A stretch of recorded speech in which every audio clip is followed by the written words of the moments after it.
Welcome back to Benny's Custom Works, proudly supported by Valvoline and Sparesbox. Don't forget Benny 5 on checkout.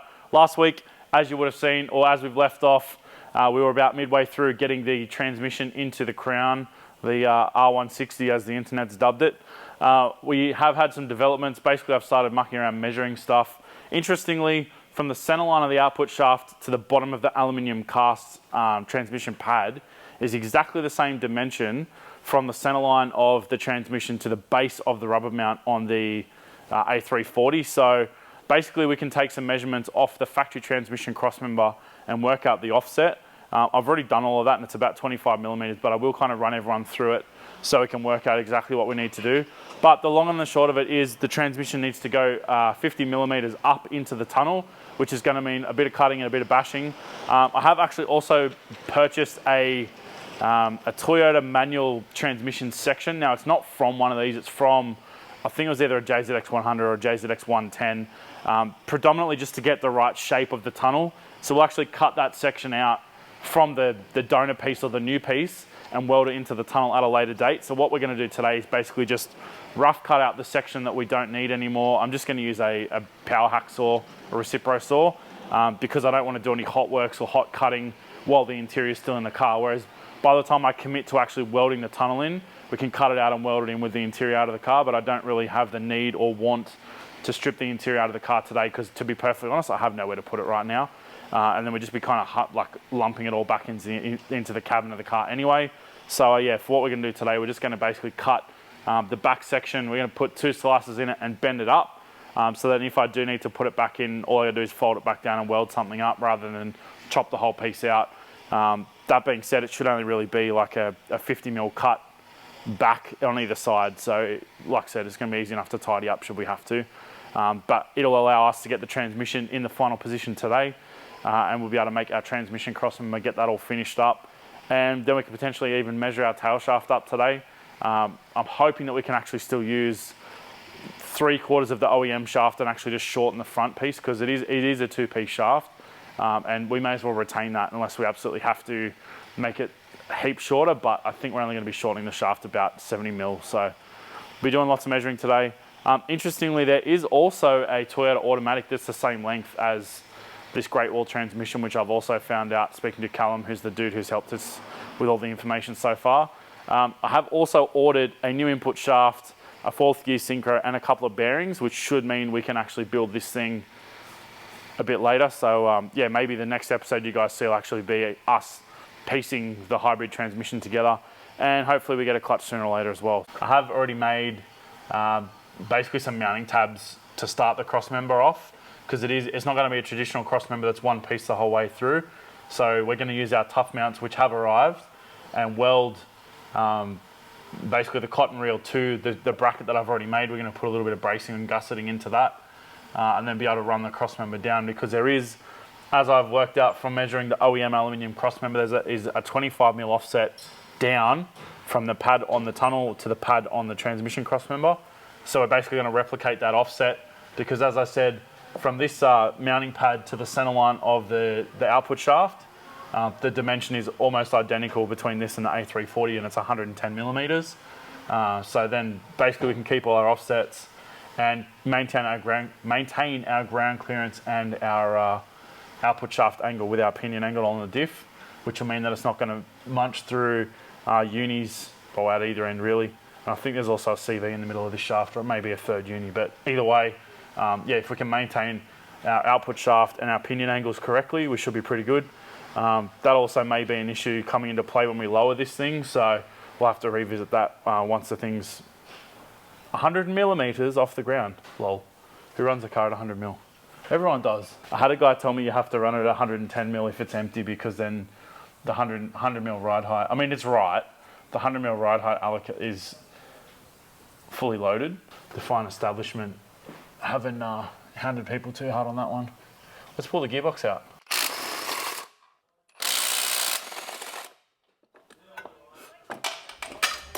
Spider-Man. It should just come straight down, I'd imagine. Nothing gives you anxiety like a gearbox on a gearbox jack. I think we're going to have to keep the reverse lock out, because it's also the detent for neutral. Like, it holds it in the neutral position. But we can leave that off for today. Like, that's not going to change today's problems. I don't really want to hammer the out of it, but I also don't want to put the gearbox in 10 times.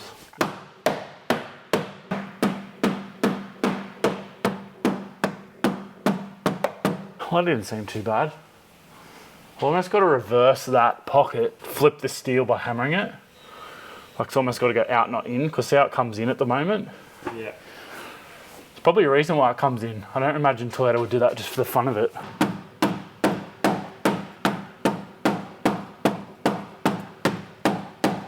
Doesn't even look that bad. You pretty much just seems like stone guard that and send it on its way. Now, as long as there's no follow-up questions, we've already checked what's up there.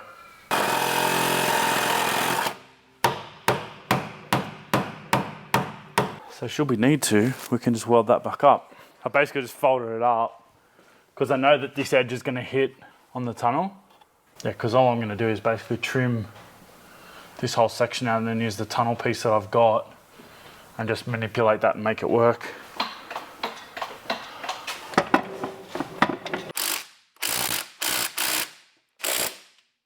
It's just going to show us the next thing it hits. Right. That's all I'm worried about. So I'm just going to take that out and then we'll just have to build the tunnel back around that. Before I get too carried away, I'm actually going to measure because we do want a difference of 25 millimeters from there to there vertically. We've got to measure from that edge to the top side of that plate. Like I said before, from the center line of that to the base there is 110 millimeters, which, yeah, it's got to actually come down. That's good. Also seems that the gearbox isn't level that way. So I think we might split the difference a little bit. Go up a touch. I reckon there's going to be our box position. Now we can make a transmission crossmember. So this is our factory transmission crossmember. This is the GBS 12 crossmember, which we actually did use with the GS 300 Auto. I've just got this piece of aluminium straight edge here, and as you can see, the factory crossmember goes lower than the mounts on the floor. So I'm just going to take a quick measurement, basically from the bottom of this straight edge to the top side of the pad to work out our offset. I have already worked it out. We've already discussed it. It is 25 mil. Knowing now what our total center line of the output shaft to the bottom of the transmission mount is all but identical to the A340. It means that this measurement is also going to be the same in the crossmember. The one thing obviously that we do need to do is add an isolator. So we've got two of these tough mounts. These are just a kit that Jace actually put together for us. It's not an off-the-shelf kit. But if you're already using tough mounts, engine mounts, there's every chance that Jace can put this kit together for you guys as well if you are going to make a custom crossmember for something that he doesn't already offer. But yeah, we're basically just going to use the cotton reel setup like usual. It's already got the bushes in it. The reason I did this as opposed to getting shackle mounts, apart from obviously supporting tough mounts, we just can use one spare bush for both the engine mounts and the transmission mount as well. I just like to try and keep things uniform when we're putting stuff together and making stuff, because then you know that we can always get spares, especially tough mounts. Like Jay stocks the bushes and sells them separately as spares. So yeah, it's a good way to be able to make sure that you can repair your cars going forward. So I'll show you guys how to measure the crossmember, and then we'll start getting the hot glue gun out and ruining all some mounts. I actually need a piece of plate this width that goes all the way, like basically one piece that goes there, but I don't have any that's going to do that. Yar.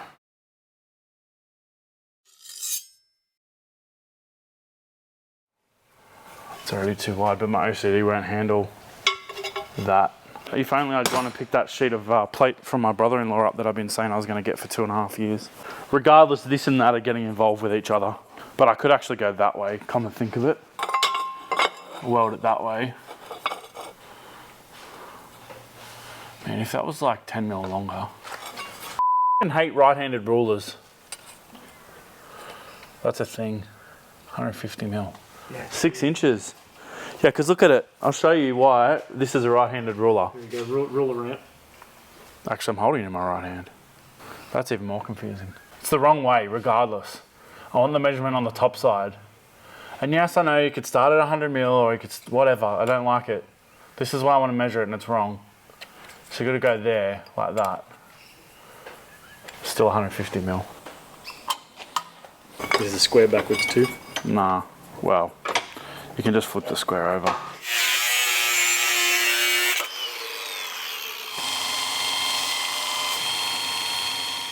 course it'd be like 37 millimeters. Why would it not be? Center, 120-ish. So that just means it'll drill the holes 100 mil oversize.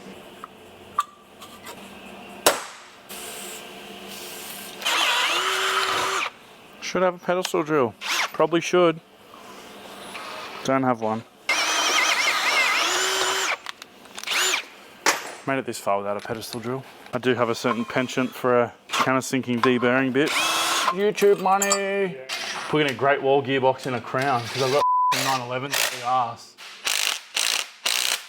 I'll tack that and then just trim this up once it's tacked. Yeah. I mean, I could put it all the way up there, but the problem is we've got no purchase on this plate, because if we bring it down to here, you've got way more weld on this plate, and then I can just add a gusset on that top side, so it's not just being supported by that weld. The thing about putting it there, not up here, is it doesn't interfere with the speed sensor.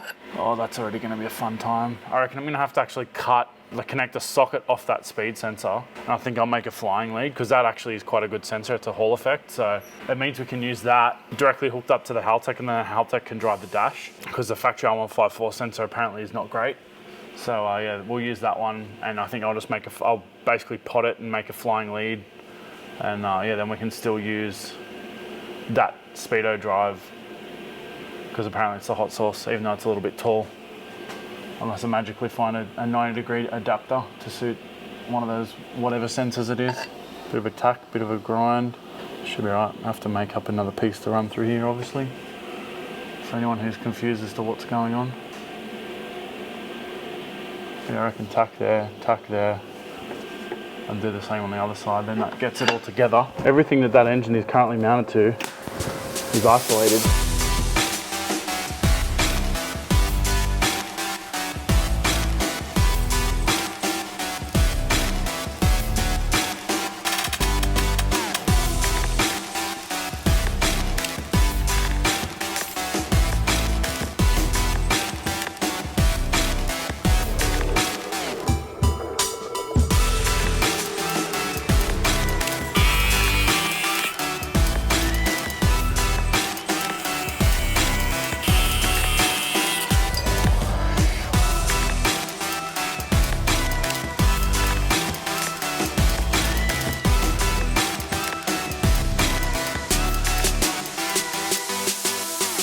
Give it a tack in there, and I'll tap down these mounts.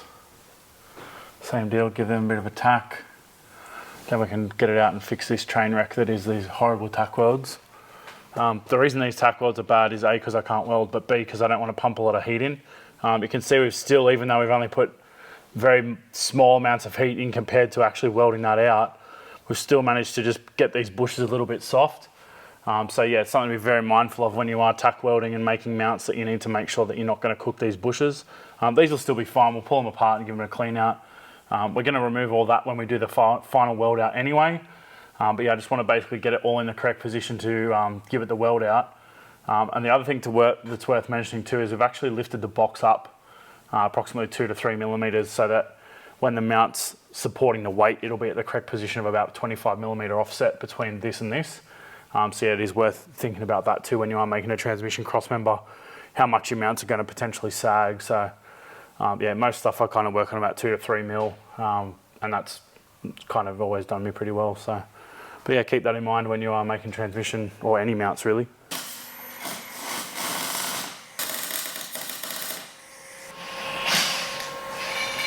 Now that it's out, I'll probably give it a few more tacks on the other side before I go pulling apart. L for legendary. Gosh. L for Le Mount, they're French mounts. So I'll weld these out first. Then I think I'll actually put a brace across the back side. So otherwise if I just run a bead along here, it's just going to pull that whole thing open, and it'll totally muck all this up. So then I'll just burn those in, then brace the back side, then I'll run the seam that way, then that way, and try and spread the heat around a little bit. Good in theory.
you just hold it against that seal face, it's exactly where it is.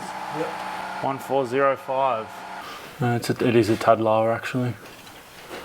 It's alright, I'll just put a 3-inch exhaust in there and that'll make it the last point. We'll just crush that exhaust pipe in.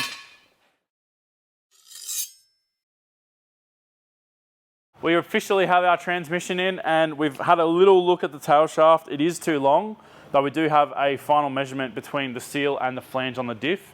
It's 1,405 millimeters. So that means that I can take that measurement to the tail shaft joint. And because this shaft is from the same car, and the measurement from the center bearing to the flange hasn't changed, hopefully all I do is just shorten the front section, which will mean that it should A, not cost very much and be a pretty quick turnaround. So hopefully by the time that we get this back, we'll have the clutch and also the parts to build the transmission to get the Toyota input shaft into it. Those parts should be here by the end of this week, so potentially next episode actually. So pretty excited to keep bashing on with this thing. So we did cut the floor a little bit today, and as I said before, I do have a tunnel from I think it's a 100 or a 110, because all the Toyotas from this era have a raised section where the manual shifter goes. So yeah, hopefully we can get at least a bit of a look at that and work out how that's going to fit. Then we'll pull the interior out, pull the seats out, or the front seats out, and the carpet out, which will then allow me obviously to cut the floor and be able to muck around with all that sort of deal and weld that tunnel section in. I'm not going to cut that whole, basically the panel's about 600 millimeters long, 2 feet long. I'm not going to use the whole thing. I will most likely cut it and modify it and adapt it to what's already there, because I'm very not keen to cut the top half of the tunnel out. It's already a structural part of the vehicle, so I don't really want to trim out any more than I absolutely have to. But yeah, that'll get it pretty well sorted, and same thing, hopefully we can get this shaft sorted for next episode. Thanks for watching, guys. We'll see you next time.